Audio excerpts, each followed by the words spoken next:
With the release of Scarlet and Violet, we were introduced to one of the most powerful game-changing mechanics known as terrestrialization.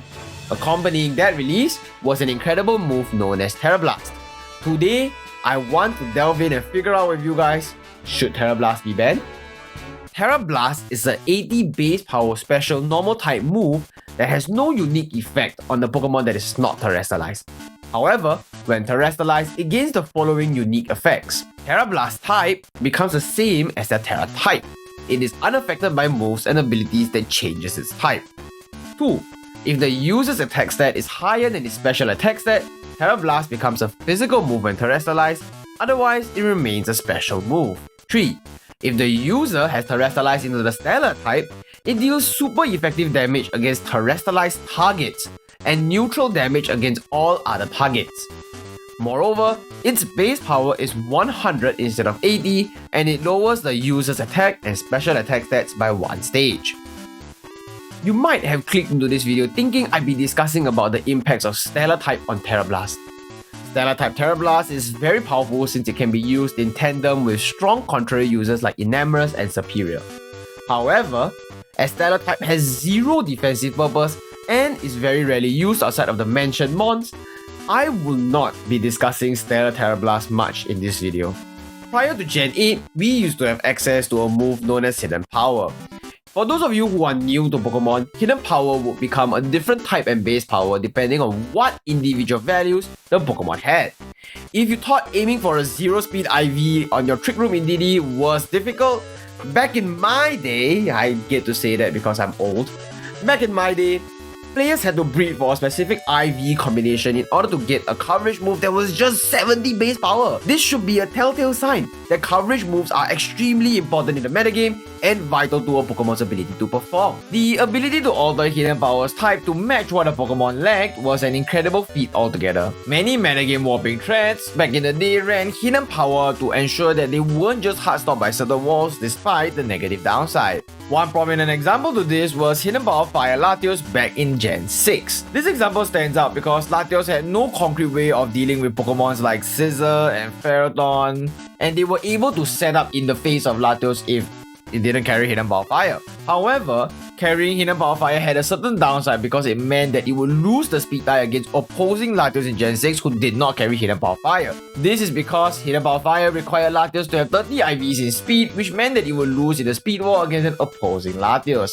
This could easily determine the match in itself. In many sense, Tera Blast has many parallels to Hidden Power and is seen by many as Hidden Power's successor. They both have the ability to act as coverage as you see fit, and they both are learned by almost every other Pokemon in the game. Realistically though, that's where their similarities end. Tera Blast doesn't require you to custom breed a specific set of IVs on your Pokemon in order for Tera Blast to become coverage.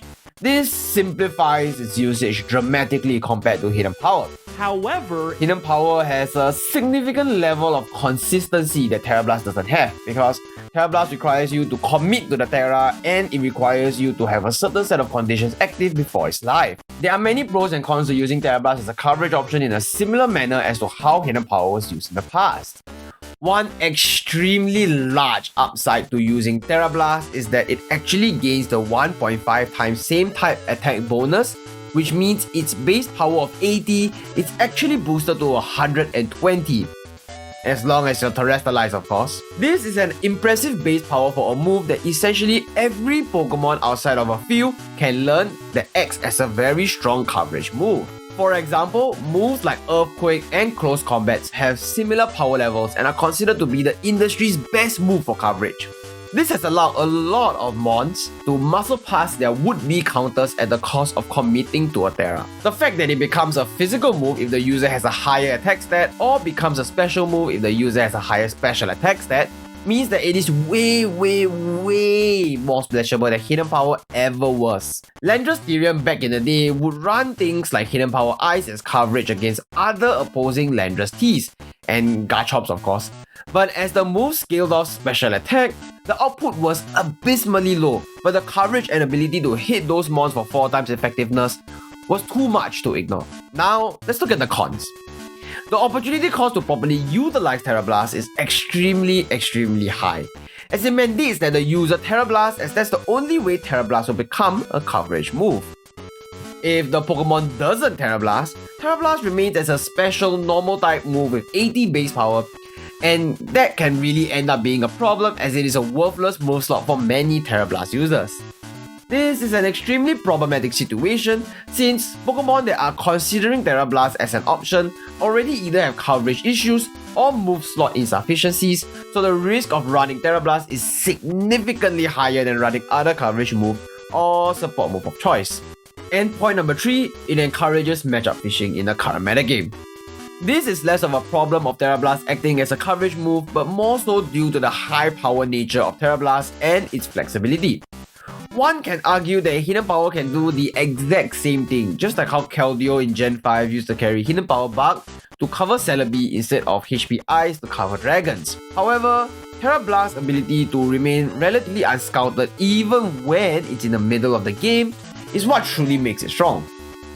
This is where Hidden Power's consistency plays as a weakness, since players who are playing against potential Tera Blast users have to factor in not only if the Mon are gonna Tera this turn, they also have to factor in whether they will change their defensive typings, and they also have to consider whether they carry Tera Blast. This creates a layer of additional mind game that players must deal with, and this is seen very explicitly in high-level tournament games. Some of you may consider point 3 to be a bit of a curious point because it does seem like I'm describing a lure, doesn't it? How does Tera Blast differ from situations like running low kick on King Gambit or Hurricane on Dragonite? Lures are generally moves that excel in taking out certain types of isolated threats that players want to remove. Hurricane Dragonite was particularly popular because it allowed Dragonite to deal with great tasks directly, and Hurricane gave Dragonite a way to remove them with a level of surprise. These lure moves like Hurricane do not generally lose their value when not facing up against the victim of choice.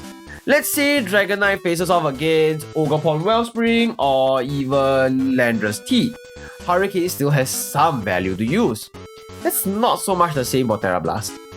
Tera Blast functionally has no coverage values if the user doesn't Tera.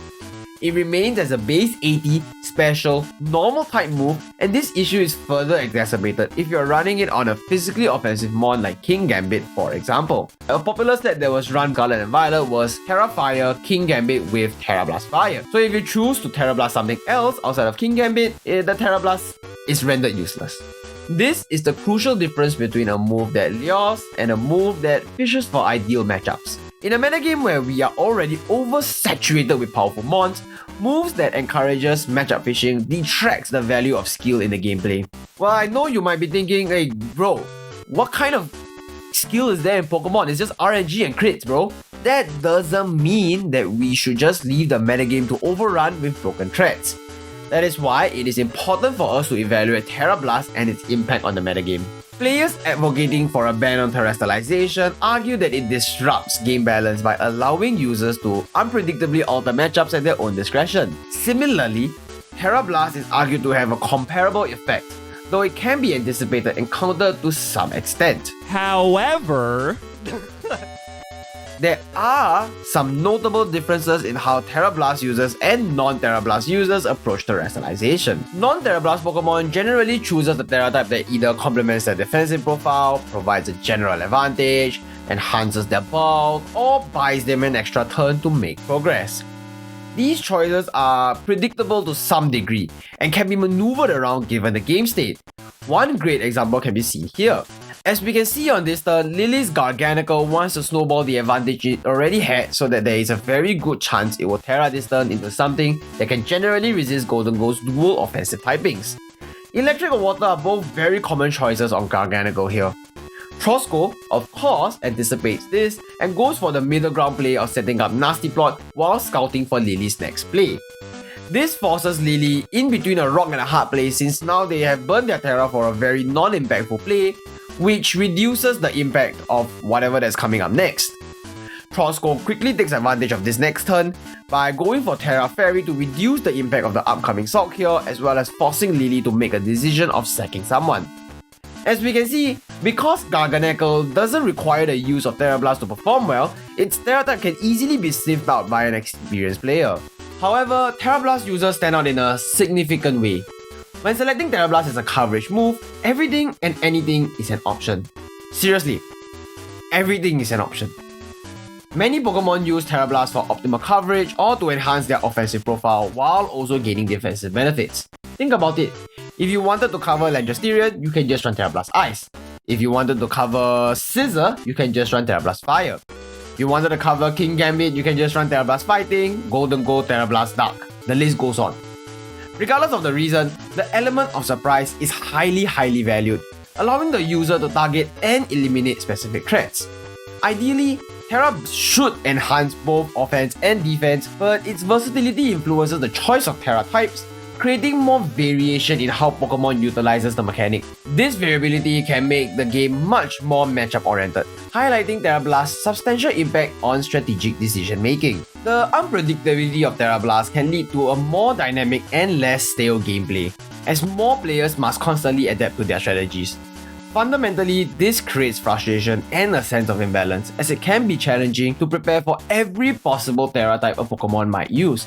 Volcarona can use 11 different types of Tera effectively in the metagame, and you have to prepare for all of that. That's impossible! This adds a layer of complexity to team building and in-game decision making, making it a lot more difficult for us to truly decide if Tera Blast is the offender here. So, is Tera Blast broken then? The short answer? No, it's not. Just truly not broken. So why am I spending so much of your time on this topic? From my point of view, Tera Blast isn't something as clear-cut broken like Last Respects or Shed Tail was. Those moves were really broken. Think about it, Shed Tail could give you a free substitute and you get to switch out for free. That was so broken. But Tera Blast just isn't the same. It's not of that level. Some players think that Tera Blast high risk encourages players to think more than twice before putting it on their Mons move slots, while others think that it gives players a creative outlet to play around threats like King Gambit, Golden Gold, you name it. These thought processes are not mutually exclusive with the fact that Tera Blast is just really unhealthy for the game. As OU forum leader and OU council member Osma puts it, an unhealthy element in the metagame subtly influences it through trickle-down effects, rather than overtly dominating and centralizing the tier. In contrast, something broken directly commands and defines the meta due to its overwhelming consistency and presence. So why is Tera Blast considered unhealthy, you may ask? Tera Blast is unhealthy because it dilutes the strategic depth of terrestrialization, turning it into a tool for fishing for favorable matchups rather than leveraging the mechanics for what it is worth. Games where Tera is not wasted early on for Tera Blast can induce mind games between players, further increasing the skill depth of the game. Thinking back to the game of Trosco and Lily, if Lily had burnt his Tera early on for Tera Blast Lure, Trosco didn't need to even consider Tera Electric Garganacl as an option, making it easier for Trosco to commit to certain moves like Make It Rain. But because Lily's Tera wasn't burned on a Tera Blast Lure, he had to make concessions and maneuver his play around a potential Tera Electric Garganacl. Volcarona is the prime example of a matchup fish in my opinion, but many other Pokemon such as Iron Moth, Superior, and even King Gambit use Tera Blast in this manner. Iron Moth and Superior both running Tera Blast Ground, while King Gambit just runs almost everything under the sun with Tera Blast Fire, Fighting, Flying, Ghost, you name it. This trend extends to niche Pokemons in the game who wants to be part of the OU metagame because Tera Blast exists. These mons are, just some of these that are right here. They are just mons that I picked out from the viability ranking thread, and they all seek to be part of the OU culture thanks to the existence of Tera Blast. This pattern illustrates why some argue that Tera Blast isn't significant enough to address. Generally, the less consistent and offensive Pokemon is, the more likely it is to use Tera Blast. Dozens of Pokemon exploiting Tera Blast's polarizing effect for niche viability, which some find appealing as it makes weaker Pokemon much more relevant. However, I don't really agree with that train of thought. Relying on Tera Blast for offensive consistency creates a really volatile dynamic, turning Pokemon into tools for securing random KOs or selectively winning specific matchups. This, in my opinion, is really bad to the game states and team building processes. It encourages matchup fishing rather than rewarding thoughtful analysis of a Pokemon's overall strengths. So why else should Tera Blast be removed? It's because we can do what we have done the least in this community, and that is unbanning threats in general. Tera Blast was the primary reason as to why Regieleki and Espatra were quick banned. Removing Tera Blast from the metagame means that the meta gets one more viable spinner with an insane speed tier that can still function well as a non-choice revenge killer. Espatra is another tool that Hyper Offense can use to lay waste to defensive structures. On top of that, we are also future-proofing for other potential threats. This way, in the future, a threat will be fully assessed based on its own move pool and power level instead of having Tera Blast be intertwined and part of the equation like how Volcarona and Tera Blast were. Prior to Volcarona Suspect Test, OU tier leader Finchinator opened a discussion thread to discuss about the intertwined nature of Volcarona and Tera Blast.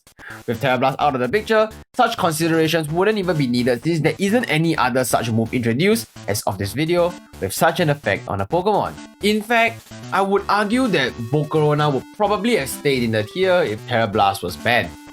Now hear me out.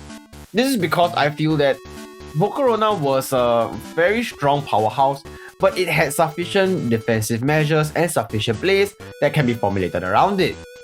It would also do a lot to lessen the current metagame threats like Golden Gold, Darkrai, and Zamazenta, who all three, as of the current recording, are still in the metagame. It's also able to play defensively around powerhouse threats like Rillaboom, Iron Valiant, and even Kyurem, who has been such a problem in the current metagame with its difficulty to be switched in on.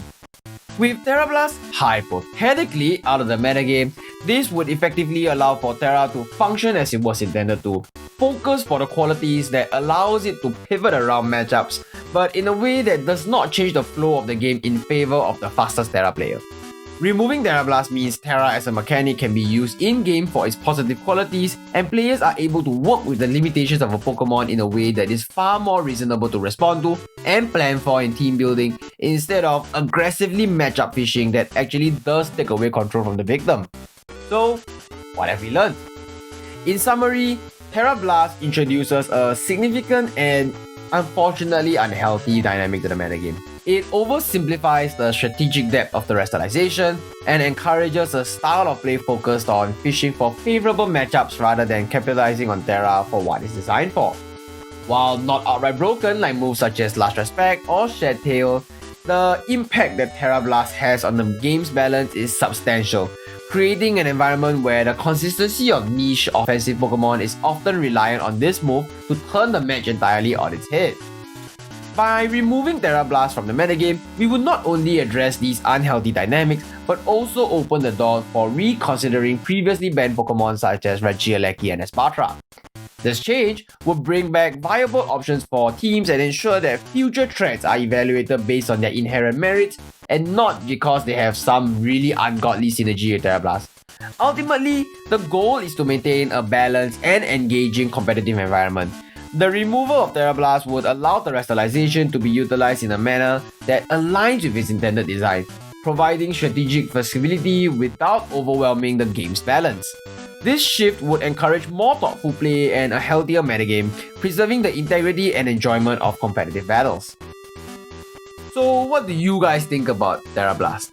Do you guys also think that it is unhealthy for the metagame, or do you guys think that it is a very creative outlet for certain Pokemon and is necessary for the enjoyment and health of the metagame? Leave a comment down below and I'll be sure to try my best to respond to it, and I'll catch you guys in the next video. Peace!